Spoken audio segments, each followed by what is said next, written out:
Nous souhaitions donner la possibilité de visiter notre ferme marine et pour cela, nous proposerons très bientôt un parcours sensoriel, pédagogique et immersif.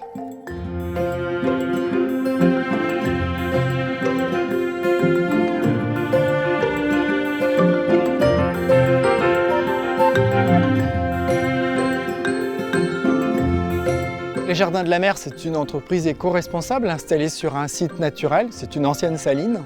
Et nous sommes spécialisés sur la fourniture d'algues et de plantes du bord de mer auprès des restaurants gastronomiques français de tout l'Hexagone. Il est important pour faire comprendre au grand public les enjeux, que le grand public s'immerge dans cet univers et l'aspect sensoriel est essentiel parce que c'est beaucoup de ce que l'on va retenir au-delà des mots, d'où ce parcours pédagogique qui d'ailleurs correspond à une demande du public. Dans ce nouveau projet, je vais accueillir ce public pour l'immerger dans ce monde végétal comestible. Ici, en Pays de la Loire, nous avons un patrimoine végétal qui se mange.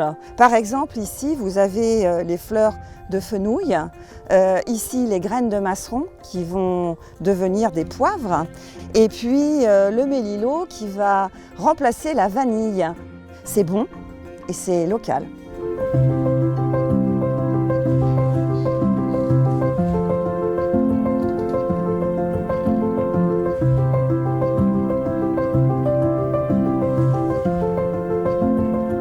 J'ai créé Nature Humaine, qui est une entreprise de paysage pour accompagner au mieux les jardiniers avec toute l'hypersensibilité que je pouvais avoir sur un lieu et aménager le jardin en fonction de cette sensibilité-là.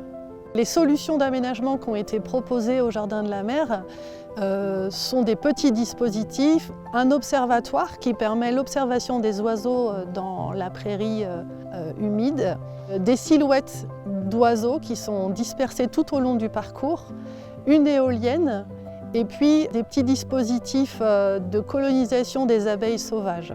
L'idée, c'est vraiment que le visiteur soit dans une immersion et presque dans une éloge de la lenteur, en ayant été immergé dans une nature comestible, mais finalement qui prend en compte l'eau, le vent, la biodiversité, les pollinisateurs, et finalement peut-être se situer lui aussi dans cet écosystème.